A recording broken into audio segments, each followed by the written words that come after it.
A educação popular ela é fundamental na construção da agroecologia. Isso porque para a gente ter um sistema que seja agroecológico, sobretudo a gente precisa da interação entre a natureza, entre as pessoas como um todo, né? E a educação popular ela propicia isso quando ela reconhece a sabedoria e a contribuição de todos, né? Então, se a gente for pensar pelo caminho da diversidade que a agroecologia trabalha, a educação popular ela passa a ser a ferramenta para que a gente consiga uma transição agroecológica, justamente por ela propiciar a participação de todos e de todas. Eu comecei a estudar na EFA, foi quando eu tinha 11 anos, né? E antes disso eu não sabia, né, nada disso, não tinha costume com isso, até porque minha família toda, né, mexe com agrotóxico, essas coisas. Então eu não tinha, né, aquela certeza do que era e tal. Aí quando eu entrei na EFA, fui conhecer mais, né, sobre isso, foi tipo uma descoberta muito grande, né?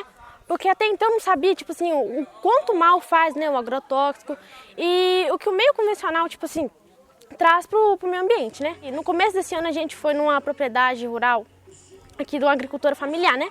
O nome dela é Sônia e ela mexe com essas coisas orgânicas, essas coisas assim. E lá a gente aprendeu bastante coisa, o quanto mal faz o agrotóxico. E eu vi lá a importância, né, de trabalhar com esse meio sustentável, né? Esse meio orgânico. A forma que a gente tem usado para discutir sobre a produção dos alimentos é partindo da própria vivência das pessoas, né? Então, tem se construído diferentes tipos de metodologia que é capaz de fazer isso, né? Só que a discussão mais profunda e que eu acho que é a mais rápida da gente conseguir fazer é quando a gente pega e olha para a propriedade e pergunta, né? O que a gente produz que é para comer e o que a gente está produzindo para atender o mercado. E a partir desse momento que a gente vai discutindo, a gente entra em outras questões, né? Que aquilo que a gente produz para comer, geralmente é coisa que está ligado à ancestralidade, a gente traz a questão de sementes crioulas, tudo mais. E quando a gente olha aquilo que a gente produz para o mercado, é aí que entra a questão dos transgênicos, dos agrotóxicos e até da monocultura também, né? A minha família produz café, a gente produz abacate, banana, mas a gente tem maior cuidado, a gente não joga veneno, a gente não joga nada, porque a gente sabe que provoca. Meu pai, ele usa, tipo assim, capina, ele prefere 1000 vezes pagar companheiro do que jogar Roundup, 1000 vezes, porque sabe que provoca. Eu acho que a gente devia mostrar o jeito que igual a gente faz, pelo uso prático mesmo, sabe? Um grande desafio que eu vejo para a transição agroecológica é a gente conseguir superar a questão dos agrotóxicos.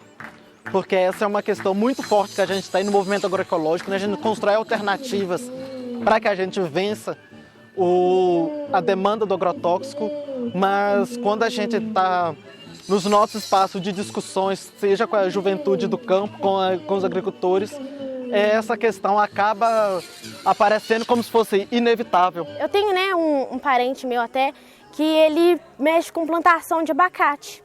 E infelizmente ele não usa nenhum equipamento, um EPI, né? Porque pra ele acha tipo assim, bobagem, besteira.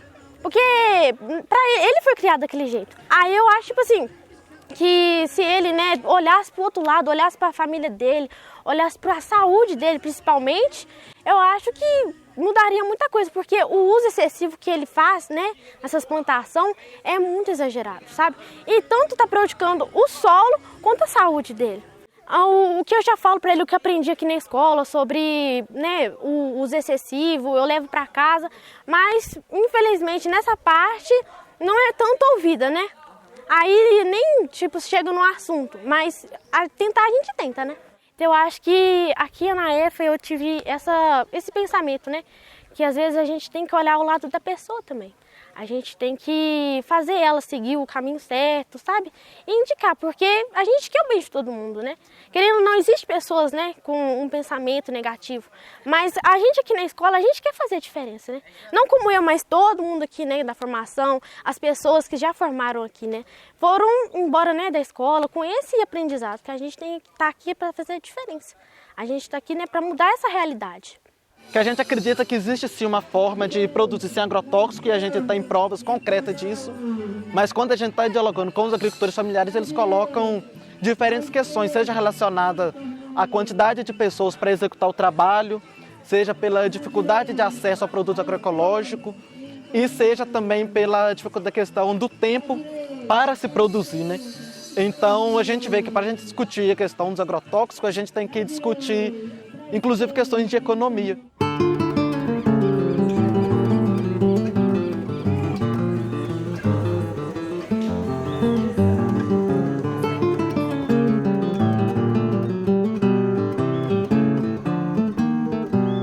Pelo fato da educação popular dar condições para que as pessoas consigam expressar aquilo que está no coração, aquilo que está sentindo, a gente consegue tocar em questões, por exemplo, como a questão do machismo, né?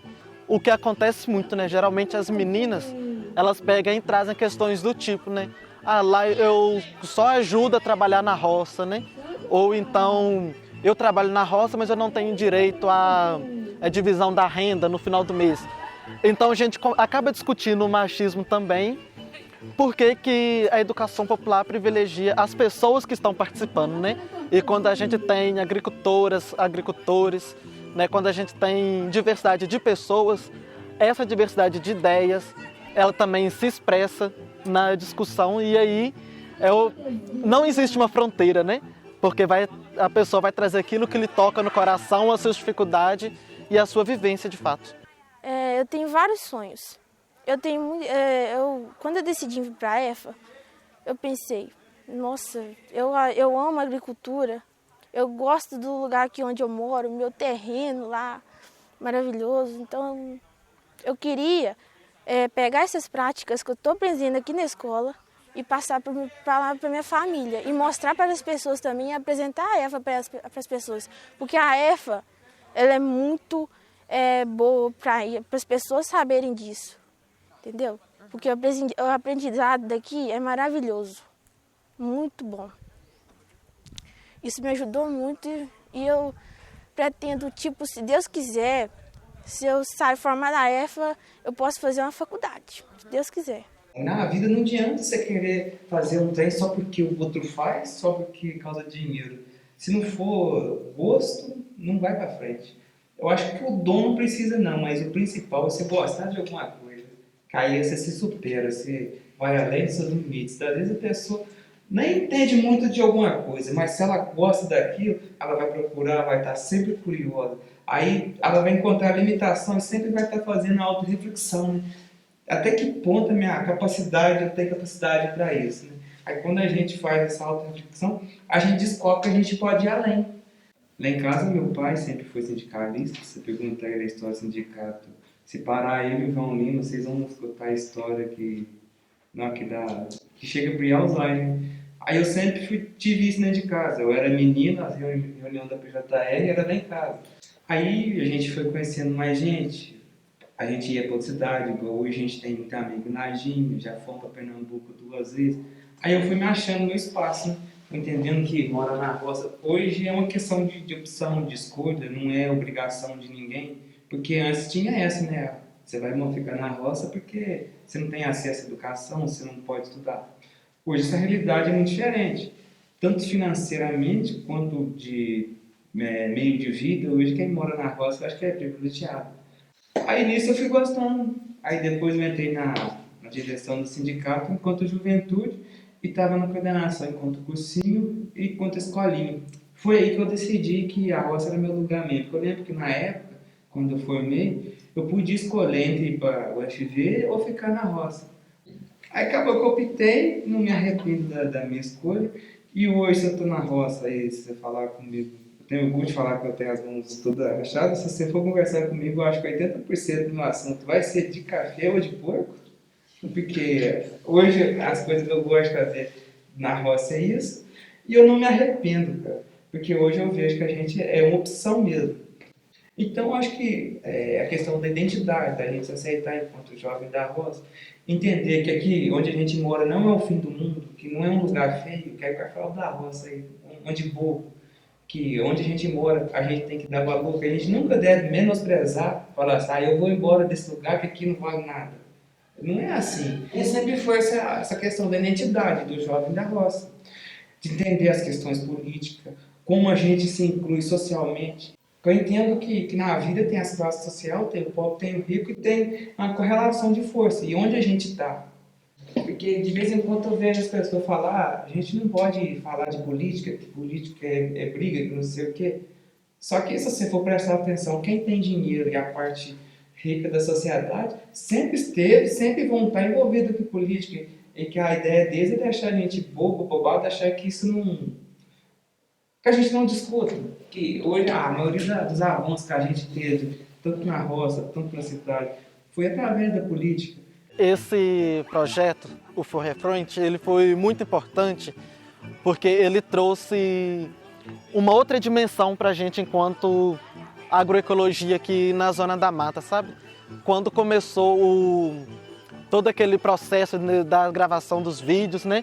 Ele fazia uma provocação da gente ter que fazer uma reflexão um pouco a mais e guardar aquilo para, né, em formato de vídeo. E na medida que a gente foi fazendo isso, a gente foi percebendo que a gente tinha muita coisa para ser falada e de ser registrado. E isso contribui para a transição agroecológica, justamente no sentido que a gente começou a pensar também que tinha muitas coisas que a gente precisava escrever, fazer anotações, e a partir daí a gente começou a produzir cartilhas também, né? Quer dizer, né, a gente começou a produzir material para registrar sobre o que a gente já tinha feito e a partir daí a gente alçando para o futuro.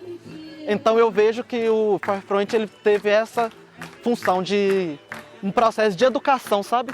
De registrar o que a gente tinha feito e de uma educação para a transição agroecológica. Eu acho que essa foi uma grande contribuição.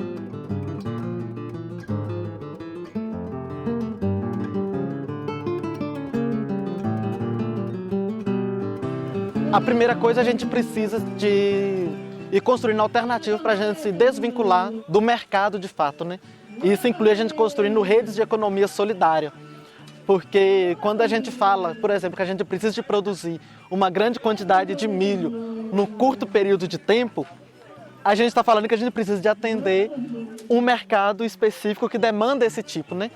Então, essa é uma alternativa. A gente precisa de construir alternativas que não passam pelo grande mercado, pelo grande capital. Uma outra coisa que a gente precisa fazer cada vez mais é fortalecer a sabedoria popular e entendendo aquilo que a gente constrói enquanto ciência e tecnologia, né? Que seria a gente produzir cada vez mais EM, as nossas caudas, tudo mais, e fazer com que isso seja tecnologias sociais a serviço do povo, né? E uma terceira dimensão que eu acho que é fundamental é a gente entender a sacralização da natureza, né? A gente entender que a natureza é sagrada.